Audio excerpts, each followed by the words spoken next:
જય હિન્દ. પ્રમુખ એકેડમીની Gujarati YouTube channel પર હું કૃતાસ વાઘેલા આપ તમામનું સ્વાગત કરું છું. આપણે જે પરીક્ષાલક્ષી સિરીઝ શરૂ કરી છે જેને આપણે નામ આપ્યું છે પરીક્ષા પ્રહાર. તમે કોઈ પણ પરીક્ષાની તૈયારી કરતા હો, સીસી જેવી પરીક્ષાઓ ખૂબ રસ્તામાં છે અને ખૂબ મોટી ભરતીઓ છે, એ માટે તમને આ સિરીઝ ખૂબ જ કામ લાગવાની છે. તો આ તમે અન્ય લોકો સુધી પણ પહોંચાડો. આપણે એક બીજી પણ સિરીઝ છે જેને આપણે નામ આપેલું છે સવાલ તો હોય જ. એમાં પણ આપણે એક આખો ટોપિક કવર કરીએ છીએ અને એમાંથી આપણે પરીક્ષાલક્ષી માહિતીઓ તમારા સુધી પહોંચાડીએ છીએ. ઇન શોર્ટ, તમારી પરીક્ષા માટે જરૂરી જો તમારે કન્ટેન્ટ જોઈતો હોય તો આ ચેનલ તમને ખૂબ કામ લાગવાની છે. તો તમે સબસ્ક્રાઇબ કરી લો અને એક નોટિફિકેશન આઇકોન આવે એના ઉપર તમે એ બેલ આઇકોન જેને આપણે કહીએ એ પ્રેસ કરો, જેથી કરીને જેવો વિડીયો અપલોડ થશે તમને માહિતી મળી જશે. પેન પેપર લઈને બેઠો, બધી ડિટેલિંગ લખી લો. તો આપણે જોઈએ, વધારે કોઈ સમય આપણે વેડફવો નથી. જો આપણે ક્વેશ્ચન તો જોઈએ પણ એની આજુબાજુની બાબતો પણ જોઈએ છે ને એવી રીતે આખું એક સ્ટ્રક્ચર વેમાં જોઈએ કે જેથી કરીને તમને અહીંયા જ બધી ડિટેલ યાદ રહી જાય. રાઈટ? તો જોઈએ, બંધારણ સભાની કુલ મૂળ સભ્ય સંખ્યા કેટલી નક્કી કરવામાં આવી હતી? ઇન શોર્ટ, બંધારણ સભામાં કેટલા સભ્યો શરૂઆતના ધોરણે હતા, કેટલી સભ્ય સંખ્યા નક્કી કરવામાં આવેલી?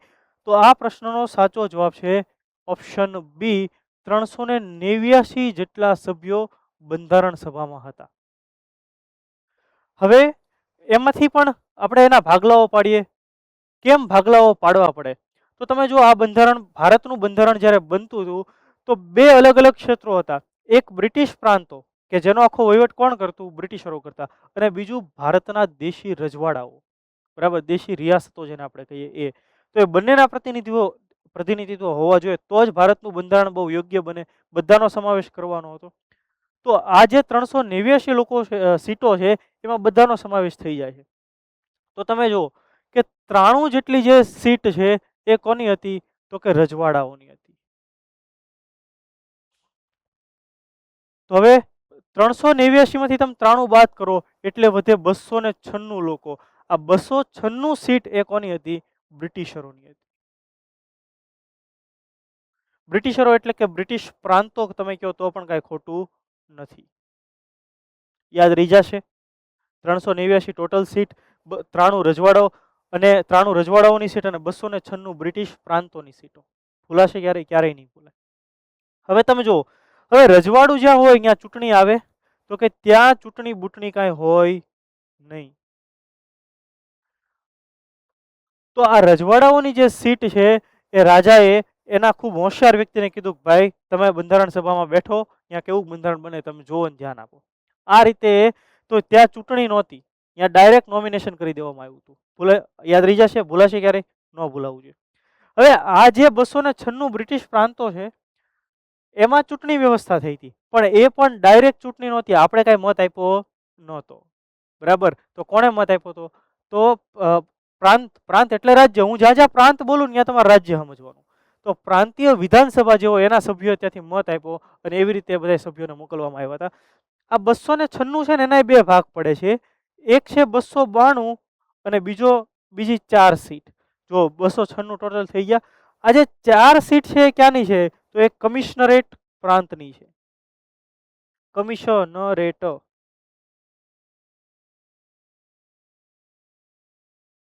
અને આ બીજા અન્ય બ્રિટિશ પ્રાંતોની છે.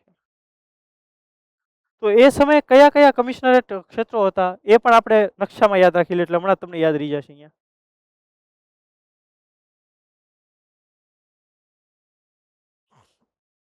જો પહેલું છે બલુચિસ્તાન, બરાબર, બ્રિટિશ બલુચિસ્તાન જેને કહેવાય. પછી બીજું છે દિલ્હી. મેં અહીંયા સ્ટાર કર્યો, કેપિટલ કોઈ પણ હોય એના માટે સ્ટાર હોય, બરાબર. પછી છે અજમેર મારવાડનું ક્ષેત્ર એટલે કે રાજસ્થાન. અને પછી કુર્ગ, અહીંયા અજમેર મારવાડ અને અહીંયા દિલ્હી. તો આ 4 પ્રાંતો એમાંથી તે પણ લોકોને મોકલવામાં આવ્યા હતા બંધારણ સભાની અંદર. યાદ રહી જશે, ભૂલાશે ક્યારેય ભૂલાશે નહીં. તો બંધારણ સભાની મૂળ સભ્ય સંખ્યા કેટલી હતી? 389. એનો ખૂબ બાયફર્ગેશન છે. ત્યાર પછીનો સવાલ જોઈએ કે ભારતના વિભાજન પછી બંધારણ સભાની સભ્ય સંખ્યા ઘટીને કેટલી થઈ ગઈ? તો એ ઘટીને થઈ ગઈ હતી 299. કેમ? તો કે વિભાજન થયું એટલે અમુક સીટો ક્યાં વહી ગઈ, પાકિસ્તાનમાં વહી ગઈ, ને એટલા માટે થઈને હવે જે સીટ વધી એ કેટલી વધી, 299. તો 299 જે સીટ છે એમાંથી હવે ભારતની અંદર હવે ભારત અને પાકિસ્તાન ભાગલા પડી ગયા છે. અહીંયા જો લખ્યું કે ભારત વિભાજન પછી, તો ભારતમાં 70 સીટ કોના માટે રહી, રજવાડાઓ માટે. તો હવે આમાંથી 70 તમે બાદ કરો એટલે તમને તરત જ ખબર પડશે 229 સીટ. તો 229 સીટ કોના માટે રહી, તો કે બ્રિટિશ ભારતીય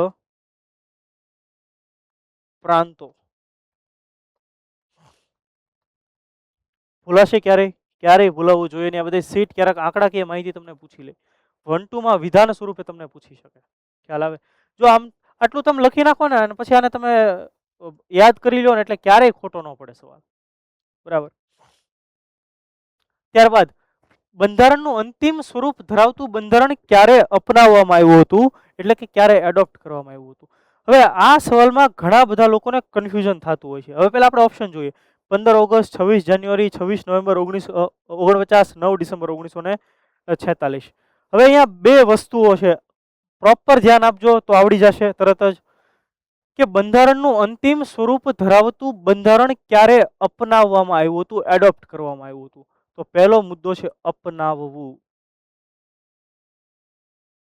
એટલે કે એડોપ્ટ કરવું.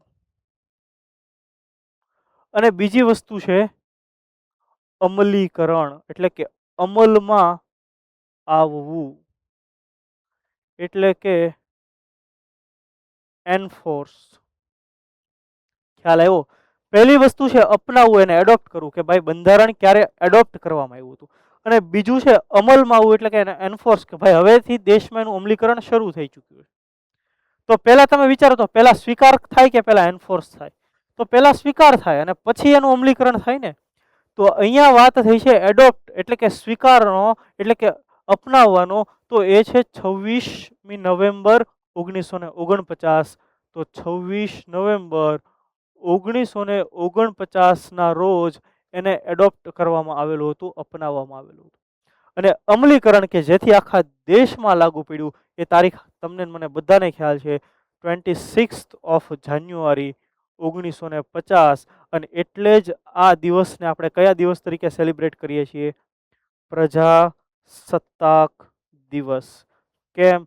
તો કે જેવું બંધારણનો અમલ થયો એટલે પ્રજાના હાથમાં સત્તા આવી, એટલે એને પ્રજાસત્તાક દિવસ તરીકે ઉજવવામાં આવે.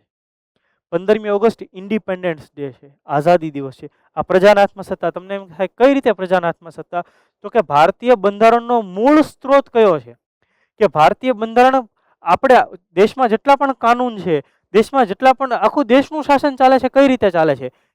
એ પાવર આખા અલગ અલગ લોકો પાસે ક્યાંથી આવ્યો? તો કે બંધારણમાંથી આવ્યો. પણ બંધારણ પાસે સત્તા ક્યાંથી આવી? ભારતના લોકો પાસેથી આવી, ભારતની પ્રજા પાસેથી આવી. એટલે આપણે એને પ્રજાસત્તાક કહીએ છીએ. તો ઇન શોર્ટ, કે આખા દેશનો મુખ્ય કાનૂન કોણ? તો કે બંધારણ. બાકી બધું બંધારણથી નીચે છે. પણ આ બંધારણ પાસે સત્તા ક્યાંથી આવી? લોકો પાસેથી, એટલે કે પ્રજા પાસેથી. અને એટલા માટે એને કહેવાય પ્રજાસત્તાક. યાદ રહીશ ને ભાઈ? જો આટલું ડિટેલિંગમાં ભણવાનું છે ને તમને હંમેશા યાદ રહી જશે. તમારે ખાલી નોટ ડાઉન કરી લેવાની છે એટલી વસ્તુ. ચાલો, ત્યાર પછી જોઈએ બંધારણ ક્યારે અમલમાં આવ્યું. તો હમણાં જ મેં તમને કીધું કે બંધારણ 26મી જાન્યુઆરી 1950 ના રોજ અમલમાં આવ્યું, એન્ફોર્સ થયું. આપણે બંને ડિટેલ ભણી લીધી. બંધારણ સભાનું અંતિમ સત્ર ક્યારે મળ્યું? કે જ્યારે રાષ્ટ્રગીત અને રાષ્ટ્રગાનને મંજૂરી આપવામાં આવેલી, એટલે કે મંજૂરી મળી હતી. જો બંધારણ 2 વર્ષ 11 મહિના 18 દિવસ જેટલો સમય લાગ્યો. અલગ અલગ એના સેશન યોજાયા હતા, મુખ્યત્વે 11 જેટલા સેશન યોજાયેલા. તો અહીંયા જે અંતિમ સત્રની વાત થાય એ 12મું સેશન છે, બરાબર. એ ક્યારે મળ્યું હતું? તો એ આપણે જોઈએ. જો પહેલી તારીખ આપણને બધાને ખબર છે 9 ડિસેમ્બર 1946. છેલ્લી તારીખ આપણને બધાને ખબર છે 26મી જાન્યુઆરી 1950. કેમ? તો કે અહીંયાથી બંધારણનો અમલ થયો હતો એટલા માટે. ખ્યાલ આવ્યો? પણ બીજું એક સેશન પણ બહુ મહત્વનું છે. અને એ સેશન એટલે કે જ્યારે રાષ્ટ્રગીત અને રાષ્ટ્રગાનને મંજૂરી આપવામાં આવેલી. તો એ છે 24 જાન્યુઆરી 1950. તો જો 26મી જાન્યુઆરી 1950 બંધારણનો અમલ થયો, એના 2 દિવસ પહેલા 24 જાન્યુઆરી 1950 ત્યારે રાષ્ટ્રગીત અને રાષ્ટ્રગાન જ્યારે સ્વીકારવામાં આવ્યા, બરાબર, અહીંયા કીધું છે કે મંજૂરી આપવામાં આવી, ત્યારે કોઈ ઠરાવ પસાર થયો હતો? તો કે નહીં. ત્યારે એટલું જાહેરાત કરવામાં આવી કે ભાઈ રવિન્દ્રનાથ ટાગોર દ્વારા જે લિખિત છે જનગણ મન, એને આપણે નેશનલ એન્થમ તરીકે સ્વીકાર કરીએ છીએ, એટલે કે રાષ્ટ્રગાન તરીકે સ્વીકાર કરીએ છીએ. અને બંકિમચંદ્ર ચેટર્જી એમણે જે એમની નવલકથા આનંદ મઠ એમાં લખેલું જે ગીત છે વંદે માતરમ, આપણે એનો રાષ્ટ્રગીત નેશનલ સોંગ તરીકે સ્વીકાર કરીએ છીએ. એવું એટલું જાહેર કરવામાં આવ્યું હતું. ક્યારે? 24 જાન્યુઆરી 1950 ના રોજ.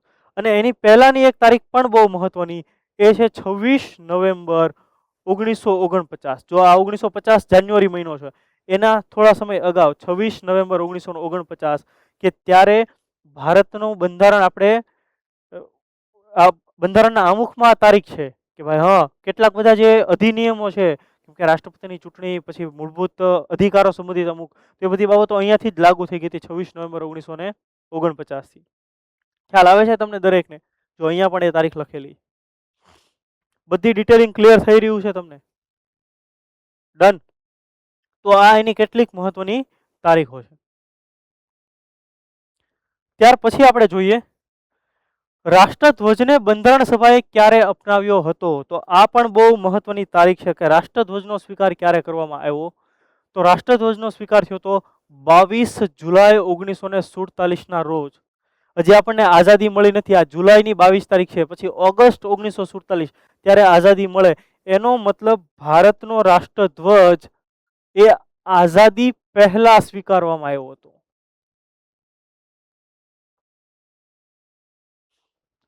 ક્યારે? તો કે 22 જુલાઈ 1947. આઝાદી તો આપણને ક્યારે મળે છે? એના પછી મળે છે 15મી ઓગસ્ટ 1947. આ રાષ્ટ્રધ્વજ એની ડિઝાઇન કોણે તૈયાર કરેલી છે? આ સવાલ પણ પરીક્ષામાં પૂછાય. તો આંધ્રપ્રદેશના એક વ્યક્તિ હતા જેનું નામ છે પિંગલી વેંકૈયા. એમણે આ રાષ્ટ્રધ્વજની ડિઝાઇન તૈયાર કરેલી.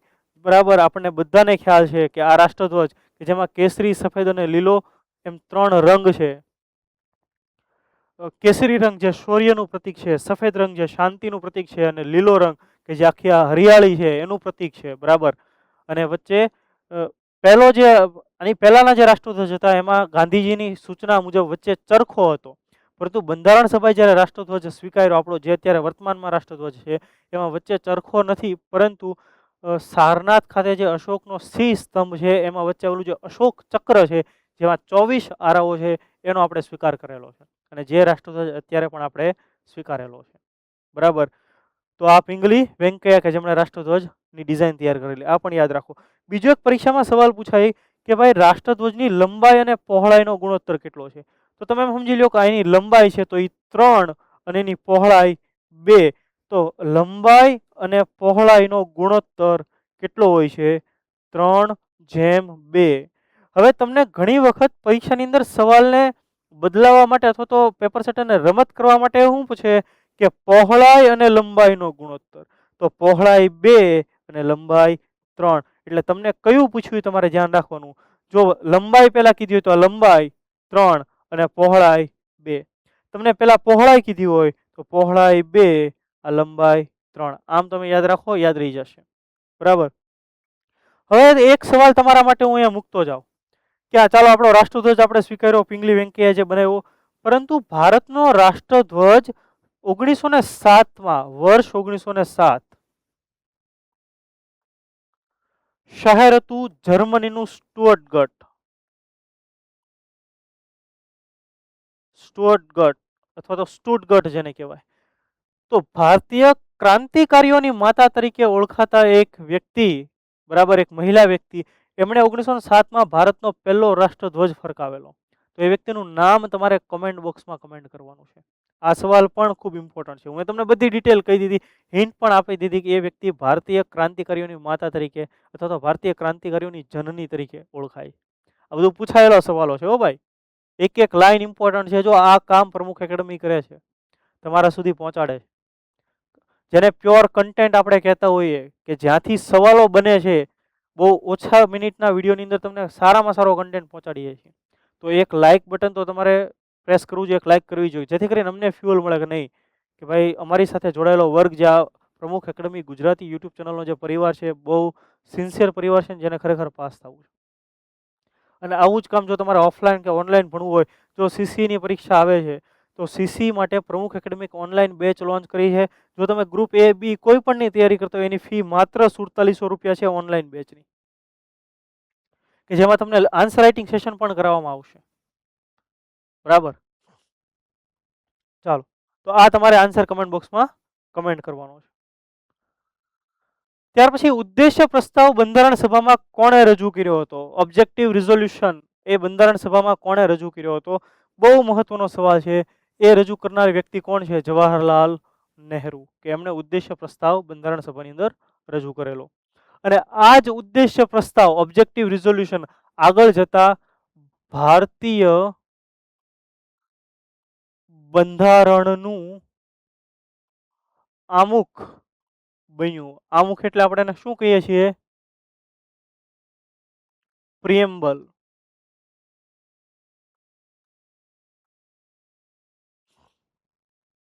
ખ્યાલ આવે છે? અને જ્યારે આ સ્વીકારવામાં આવ્યું, ભારતીય બંધારણનું આમુખ બંધારણ સભામાં રજૂ કર્યું, પછી એનો સ્વીકાર પણ કરવામાં આવ્યો. તમે જુઓ કે કઈ તારીખે એનો સ્વીકાર થયો હતો, તો કે 22 જુલાઈ 1947 ના રોજ એનો સ્વીકાર થયો હતો. અને પછી ભારતનું બંધારણ જે બન્યું ને, એ આખું આ ઉદ્દેશ્ય પ્રસ્તાવના આધારે જ બનાવવામાં આવેલું છે. અને પછી એમાં થોડોક ઘણો ફેરફાર કરીને છેલ્લે એને આમુખ તરીકે સ્વીકારવામાં આવ્યું. એટલે એને પ્રસ્તાવના, આમુખ ઇન ધ સેન્સ પ્રસ્તાવમાં. હવે તમારે કોઈ પણ પુસ્તક તમારે વાંચવી હોય, તમે આગળ એની પ્રસ્તાવના વાંચી લો એટલે તમને એક મગજમાં ક્લિયર થઈ જાય, હા કે આ પુસ્તકમાં આવી કંઈક ડિટેલ હશે. તો ભારતીય બંધારણ જો સમજવું હોય તો એના માટે પહેલા આમુખ વાંચવું પડે, આમુખને સમજવું પડે. બરાબર, એટલે વિવિધ કેસની અંદર ભારતની સર્વોચ્ચ ન્યાયાલય, માનનીય સર્વોચ્ચ ન્યાયાલયે પણ કીધેલું છે કે ભાઈ preamble is a essential part of Indian constitution. ભારતીય બંધારણનો બહુ મહત્વનો ભાગ છે આમુખ. વચ્ચે એવી પણ ડિબેટો આવેલી કે ભાઈ બંધારણમાં આમુખે બંધારણનો ભાગ છે કે નહીં, પણ પછી કોર્ટે એના ચુકાદામાં કીધું કે ના.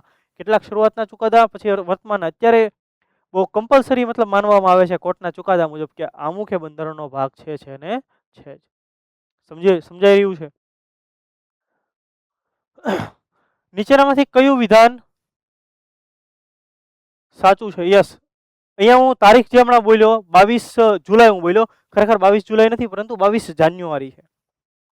એક કરેક્શન આપણે કરી લઈએ, મારાથી કદાચ જુલાઈ બોલાઈ ગયું છે. હા, ઉદ્દેશ્ય પ્રસ્તાવ બંધારણ સભામાં કોણે રજૂ કર્યો? જવાહરલાલ નહેરુએ. એ સાચું. અને અહીંયા મારાથી તારીખ લખવામાં એક ભૂલ થઈ છે, 22 જુલાઈ બોલાઈ ગઈ છે, પણ જુલાઈ નહીં આવે, જાન્યુઆરી આવશે. ડન છે? ચાલો ત્યાર પછી નીચેનામાંથી કયું વિધાન સાચું છે? ઉદ્દેશ્ય પ્રસ્તાવ એ પાછળથી બંધારણની પ્રસ્તાવનાનો આધાર બન્યો હતો. હમણાં જ હું બોલ્યો કે 100% સાચું, કે ભારતીય બંધારણની પ્રસ્તાવના એ ખરેખર શું છે? એ જે ઉદ્દેશ્ય પ્રસ્તાવ ઓબ્જેક્ટિવ રિઝોલ્યુશન હતો એ જ છે, એમાં થોડો ઘણો ફેરફાર કરવામાં આવ્યો. તમને પરીક્ષામાં સવાલ એ પૂછાય કે ઉદ્દેશ્ય પ્રસ્તાવ એટલે કે ભારતીય બંધારણના આમુખમાં કઈ તારીખનો ઉલ્લેખ છે? તો એ પણ તમારે તારીખ યાદ રાખવી જોઈએ. 26 નવેમ્બર 1949 નો ઉલ્લેખ છે. કેમ?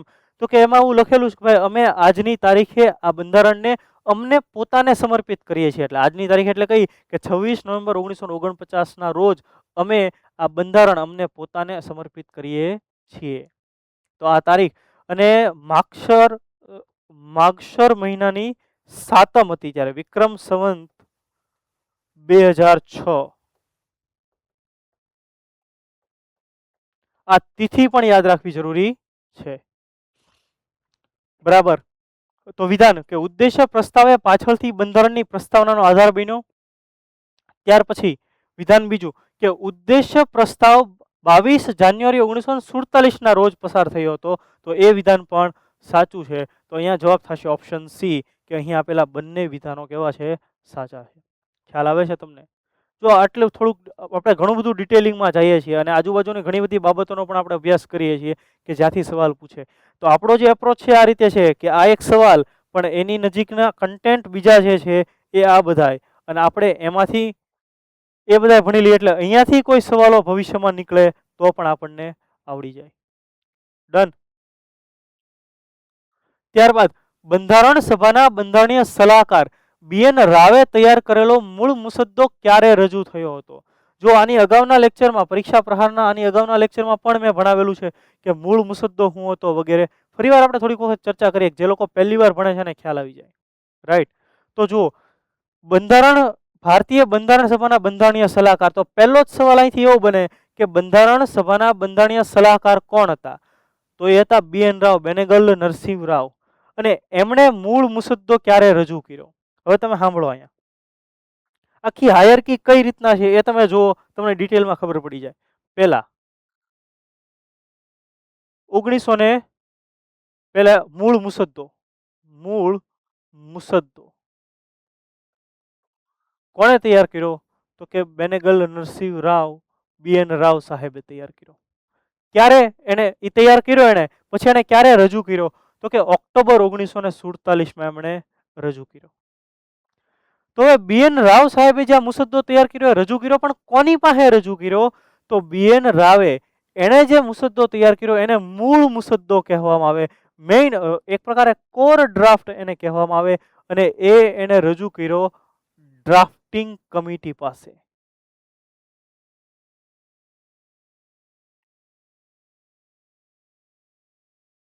Drafting committee.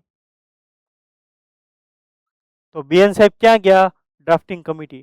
ડ્રાફ્ટિંગ કમિટીને કોણ લીડ કરતું હતું? તો એ આપણને બધાને ખબર છે કે એને લીડ કરનાર વ્યક્તિ હતા બાબા સાહેબ આંબેડકરજી. ખ્યાલ આવ્યો? તો ડ્રાફ્ટિંગ કમિટીએ મૂળ મુસદ્દો જે BN રાવે તૈયાર કર્યો એમાં થોડાક ફેરફાર વગેરે કર્યા અને પછી એક મેઇન ડ્રાફ્ટ તૈયાર કર્યો.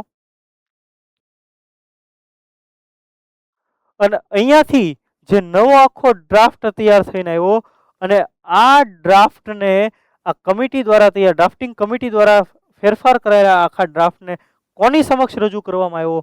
તો કે બંધારણ સભા સમક્ષ રજૂ કરવામાં આવ્યો. અને એ ક્યારે રજૂ કરવામાં આવ્યો હતો? તો કે ફેબ્રુઆરી 1948 રજૂ કરવામાં આવ્યો હતો. ક્યારે? ફેબ્રુઆરી 1948. સમજાણું તમને? તો BN રાવે જે ડ્રાફ્ટ તૈયાર કર્યો એને મૂળ ડ્રાફ્ટ કહેવાય. એમણે રજૂ કર્યો ડ્રાફ્ટિંગ કમિટી પાસે. ડ્રાફ્ટિંગ કમિટીના કેટલા સભ્યો હતા એ પણ યાદ રાખો, 7 સભ્યો હતા. બરાબર. જેને લીડ કોણ કરતા હતા? બાબા સાહેબ આંબેડકર લીડ કરતા હતા. પછી ડ્રાફ્ટિંગ કમિટીમાં કેટલાક સુધારા વધારાઓ સૂચવા, અને પછી જે સુધારાઓ સાથેનો ડ્રાફ્ટ હતો એ બંધારણ સભા સમક્ષ રજૂ કર્યો. અને અહીંયા હું એમ બોલું કે બંધારણ સભા સમક્ષ રજૂ કર્યાનો મતલબ કે દેશ માટે રજૂ થયો, પબ્લિક થયો, એમ સમજવાનું તમારે. ક્લિયર થાય છે આખો મુદ્દો? તો આટલું કોર ડિટેલિંગમાં આપણે ભણવાનું છે. ત્યારબાદ મુસદ્દા સમિતિનો પ્રથમ મુસદ્દો ક્યારે પ્રકાશિત થયો? જો અહીંયા આવ્યું જ છે ક્યારે પ્રકાશિત થયો, હમણાં જ આપણે આગળ ભણ્યા. ક્યારે પ્રકાશિત થયો? તો મુસદ્દા સમિતિનો પ્રથમ મુસદ્દો, ડ્રાફ્ટિંગ કમિટીનો પ્રથમ ડ્રાફ્ટ, બરાબર, એ ક્યારે? ફેબ્રુઆરી 1948. હમણાં જ જોઈ ગયા આપણે. તો દોસ્તો, આ ખાસ કેટલાક બંધારણના અને ખાસ કરીને બંધારણીય જે કામગીરી તેના મહત્વના પ્રશ્નો. જો તમને ખરેખર આ વિડીયો ગમતો હોય તો લાઈક કરો, અન્ય લોકો સુધી પણ પહોંચાડો, બેલ આઇકન પ્રેસ કરી દો જેથી કરીને તમને તરત જ નોટિફિકેશન મળી જાય. પહેલાં તમે વિડીયો શાંતિથી પોઝ કરતાં કરતાં આખો જુઓ, નોટ બનાવી લો. આ બધા સવાલની ઉપર તમારે લખી જ નાખવાનું કઈ રીતે નોટ બનાવી એ હું તમને કહી દઉં. અહીંયા હું જે લખું છું એ રીતે તમે નોટ બનાવશો, તમારી બહુ વ્યવસ્થિત નોટ બનશે. તમારે હેડિંગ જ આપવાનું કે લેક્ચર નંબર આટલો, બરાબર, કે ભાઈ લેક્ચર નંબર 5, એમાં આ પહેલો સવાલ, આટલી ડિટેલ એનો જે ચાર્ટ બનાવો, આ બીજો સવાલ એની ડિટેલ આ. બહુ નાના નાના વિડીયો છે આપણા, બરાબર, અડધી કલાકની અંદર બધું પૂરું થઈ જતું હોય છે. 20 મિનિટ, 25 મિનિટ, 30 મિનિટના વિડીયો છે. પણ તમારો એક સવાલની આજુબાજુનો એવો કન્ટેન્ટ ક્લિયર થશે, ગમે ત્યાંથી સવાલ પૂછાય તમને આવડશે. અને એટલે અમે કહીએ છીએ કે ભાઈ જેને ખરેખર બહુ સાચા વેમાં તૈયારી કરવી છે એના માટે આ ચેનલ છે. આપણે અહીંયા કોઈ એવું બીજા વાતોના વડા નથી કરવા, પરીક્ષાલક્ષી જ કામ કરવું છે. બહુ સ્ટ્રેટ ફોરવર્ડ અને ડાયરેક્ટ અને ટુ ધી પોઈન્ટ આપણે કામ કરવું છે. બરાબર? તો અન્ય લોકો સુધી પણ પહોંચાડો. બીજા તમારે પ્રમુખ એકેડમીના અલગ અલગ કોર્સ વિશે માહિતી જોઈતી હોય તો આપણી વેબસાઇટમાં નંબર છે, ત્યાંથી મળી જશે. આપણા બીજા સોશિયલ મીડિયા હેન્ડલ છે. બીજું તમને ખાસ કીધું, આપણે પ્રમુખ એકેડમીની એક બીજી ગુજરાતી પણ ચેનલ છે, ઇન્સ્ટાગ્રામ ચેનલ પ્રમુખ એકેડમી ગુજરાતી, અને એનું ઇન્સ્ટાગ્રામ પેજ પણ છે અને ટેલિગ્રામ ચેનલ પણ છે. તો એ પણ ઇન્સ્ટાગ્રામને તમે ફોલો કરી લો. ટેલિગ્રામ ઉપર પણ આપણે સવાલો મૂકીએ છીએ, તો એ પણ તમારા માટે બહુ ઇમ્પોર્ટન્ટ છે. બરાબર? તો બસ આવું પરીક્ષાલક્ષી ભણવા માટે તમે જોડાયેલા રહ્યો પ્રમુખ એકેડમી સાથે. ફરી પાછા મળશું નેક્સ્ટ સેશનમાં. ત્યાં સુધી મને રજા આપો. જય હિન્દ.